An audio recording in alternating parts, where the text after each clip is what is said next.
Harris a couple times off some movement and get her some open looks.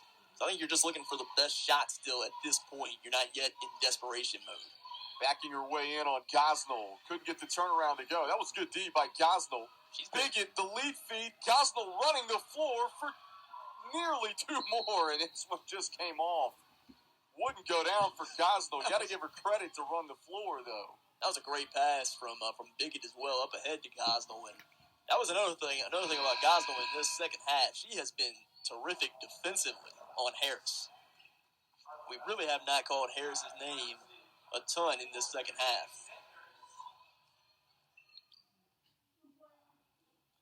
I think the same thing for Charlotte here offensively. You're still not quite yet in desperation mode. You just need a bucket.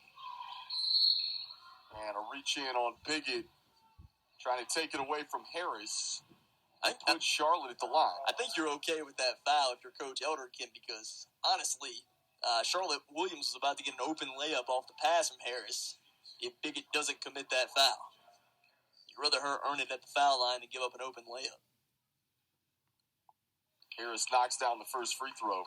And a good free throw shooter at that for her size, which is very impressive as well. Goes 1 for 2 that time, and it's a 6-point game. Can the Mountaineers hang on in the final 138? You want to burn a little bit of clock here if you're App State. You definitely did not want to do that. Bigot just threw it way behind Stanley, and it's the 14th turnover of the afternoon for App State. Did Charlotte capitalize? Big questions coming in today was, would App State be able to handle themselves on the glass? They've done that here in the second half. And could they find their rhythm from three? They have 8 made triples today. Charlotte just 4 of 15 from downtown. This zone from App State kind of making Charlotte stall a little bit on offense. Got a good look in the corner, just couldn't knock it down. Yeah, that was a great look for Busick. Now you want to burn time here if you're App State. You do not want to put up anything quick. You want to run a little bit of clock. Stanley kicks it out. Gosnell will try it from distance. She connects. Perfect possession. Burn about 15 seconds off the clock, and then you finish it with a huge three-pointer. They're going to say foot was on the line. They called it a 2. Oh, now they added a 3. Originally, it looked like they were only going to rule that a 2. Official signaled 3. Charlotte needing to pick up the tempo here, down 9 with 40 seconds to go. No urgency, really. Busick couldn't get the J to go, and a foul on the floor against the Mountaineers. Man, I thought Bigot had pretty good position on that board. They called her for kind of rooting her out, essentially. That kind of bailed Charlotte out of a bad possession. Now they get a chance to put some points on the board with the clock stopped. This was a 32. And Bigot's got position there. I don't know. I don't really understand that call. And a little upset at the call there. And this game was a 32-31 ball game at halftime in favor of Charlotte. Monster third quarter from App State really changed the dynamic of this game. It's been a huge third quarter. I mean, also the rebounding in the second half. I mean, we keep talking about it, but that's been the big difference. Our rebounding in the second half, 27-18 at this point. App State's been dominant on the glass. So Dana Pearson at the free throw line for Charlotte catches in on the first. It's much needed. Told you Charlotte went 11-7 in Conference USA play last year.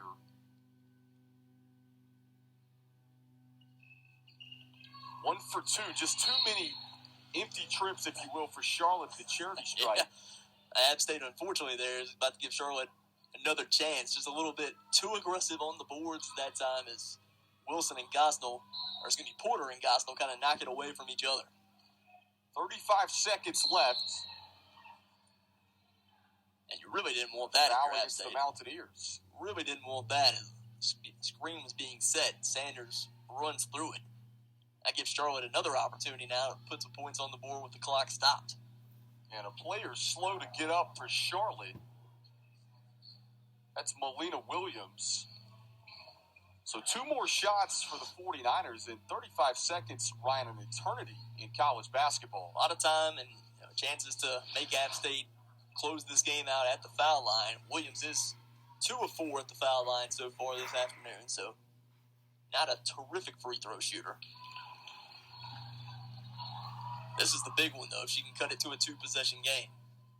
Williams making her collegiate debut from Graham, North Carolina. Missed it, back iron, and App State wants a quick timeout. Big-time rebound by Landon Gosnell. Went up, secured it with one hand.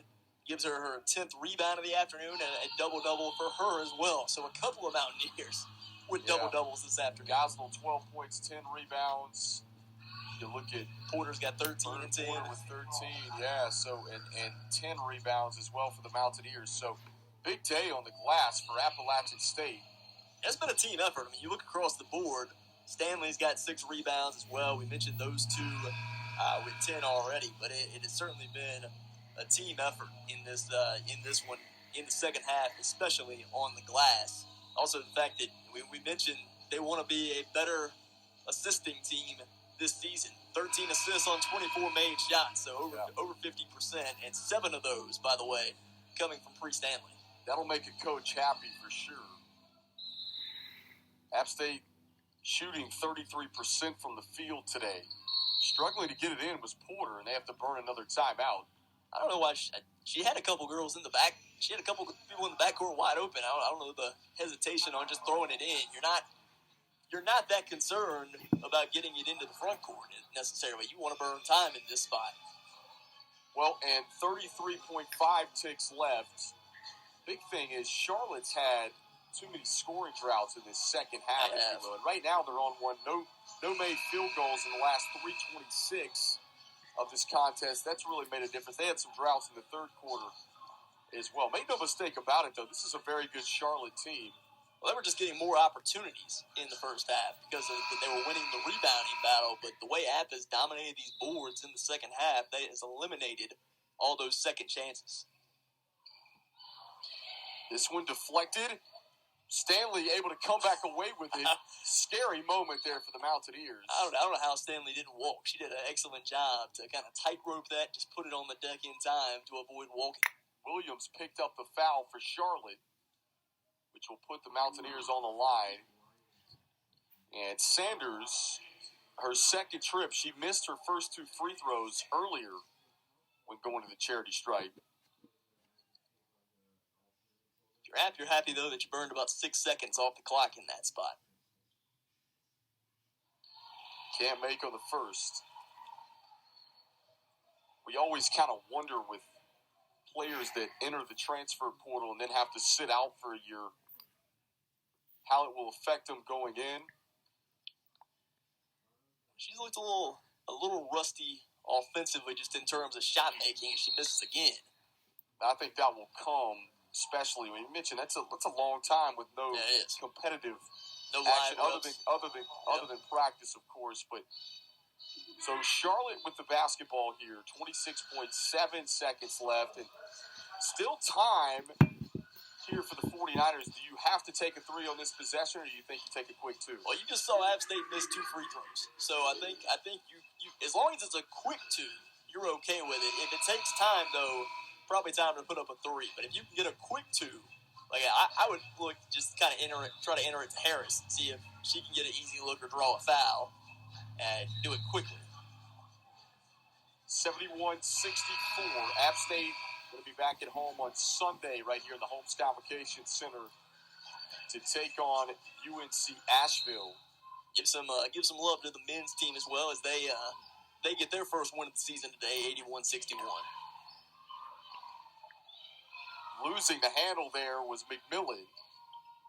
Jet Wilson gets the floater to go. 17 seconds left. 5-point game. Good take, but you made them burn about 9 seconds off the clock. So you can kind of live with that if you're App State. Also, you get the ball in Pre-Stanley's hands on the inbound. So you're certainly happy about that. Right now, if you're Charlotte, you got to hope for missed free throws from the Mountaineers. Only 12.8 seconds left. Mountaineers trying to ice this game.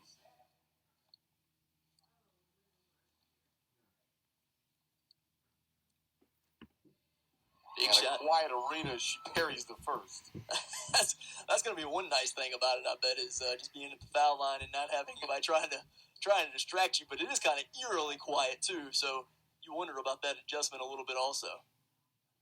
You wonder if the free throw percentages might actually go up this year. You're not facing a student section, especially on road games. Especially at like places like Cameron Indoor, where they're not having fans this year. That's such a huge part of that environment. So a quick timeout, 12.8 seconds, and two huge free throws from Stanley right there. Stretches it back out to a 3-possession game. Might be a little too late for Charlotte right now. I give the Mountaineers credit in what they've been able to do today. 50 rebounds, and they had 20 of those on the offensive glass with 9 made threes. And in depth across the board, they have 4 players in double figures. 29 and 19 in the second half, by the way, on that rebounding battle. So incredible job by the Mountaineers. Also, they forced Charlotte into 18 turnovers. So we touched on the rebounding and the turnovers in the keys to the game, and App has won both of those categories so far. UNC Asheville coming to town on Sunday. That's a 2 p.m. tip-off right here on ESPN Plus as well inside of the Holmes Convocation Center. Charlotte, as we told you, has 3 ACC opponents coming up in Clemson, Wake Forest, and North Carolina. And then you get Dayton and Davidson, 2 A-10 opponents, to follow that up.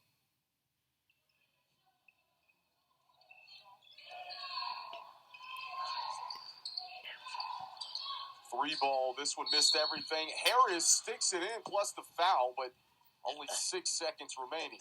Not happy about the foul if you're Coach Elderkin, but it certainly appears, especially as it took about 6 seconds right there for Charlotte, that they got a big hill to climb in these final 6 seconds.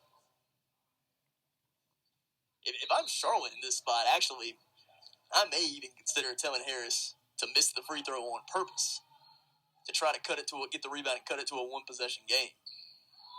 She missed it, and Porter was able to corral the rebound. App State just going to run out the time here. One last foul from Charlotte, from Lenny. And the Mountaineers are going to win their first opener since the 2012-2013 season. That's huge for itself in App State in this team's confidence, but the fact that you do it against a good program in Charlotte, I think, is a huge start to the season for Coach Elderkin and company. And against a very big Charlotte team as well, as we told you, with 6 players over 6 feet or taller. And we said they needed to be competitive on the glass. They won the rebounding battle against a bigger team, so certainly speaks a lot to their effort this afternoon. And the final score from the Holmes Convocation Center, 74-68. Appalachian State 1-0 in the 2020-2021 college basketball campaign. All around quality effort from the Mountaineers. And a good ball game as well. Charlotte had a 1-point lead at halftime, and App utilized that big third quarter to really maintain this lead throughout the fourth. Yeah, really did a good job in the third quarter of kind of taking the momentum away from Charlotte, and really did a good job sustaining that momentum as well. They won the two big things. They won the turnover battle and they won the rebounding battle. So no surprise that they end up winning this game. Bree Stanley, 20 points and 7 assists on 25 minutes of play tonight for Angel Elderkin. 6 rebounds, too. And then you look at Michaela Porter, 13 points, Lainey Gosnell, 12, Tierra Wilson, 10. Just balanced attack from Appalachian State here this afternoon, and that's why they'll head into Sunday 1-0 when UNC Asheville comes to town. Once again, the final score is 74-68 here